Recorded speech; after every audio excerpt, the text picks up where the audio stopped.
chapter 5, verse 1. I'm on verse 1 again. I just got to keep reading this because this is so important. This is just such a good verse. Let's read this again. I mean, this is a powerful verse. Powerful verse, because it's basically in it, it has the implication that you were born of God. You are his child. You are one of his children. And it actually, if you go to Romans chapter 8, Paul says that. Paul's very consistent all through his letters about the things that he teaches. You don't hear him teaching all these different things. I mean, you can hear Christians these days, ministers, teaching all kinds of squirrely things. Paul taught very consistent things, and you'll see the themes go right throughout the book.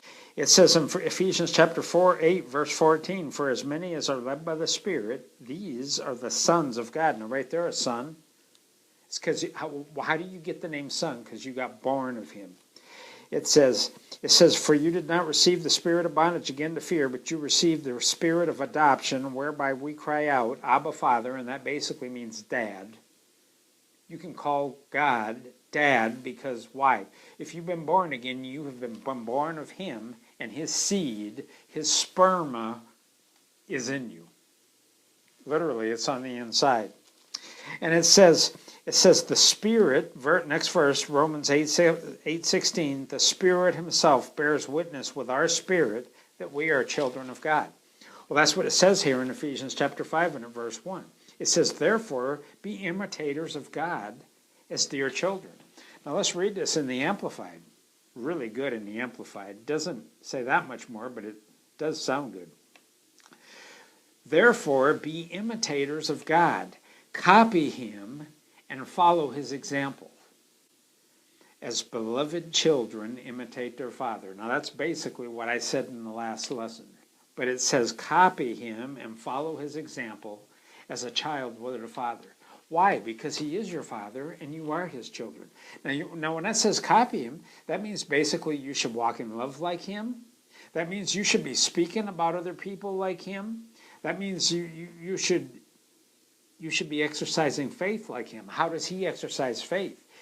He literally believes something, and then he says it out. He speaks it out.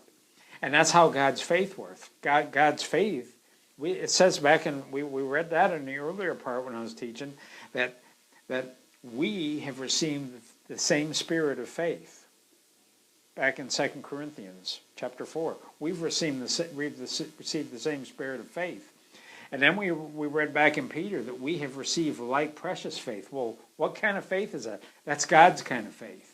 We should act. We've got to get into this word to see how God acts, how God flows in faith, see how God loves, and then we need to begin to come in line with that and agree with that. And when we do, the power of God will be able to work through us, with us, jointly in our ministries, in our lives, and we will see signs. We will see miracles. We will see the goodness of God happening.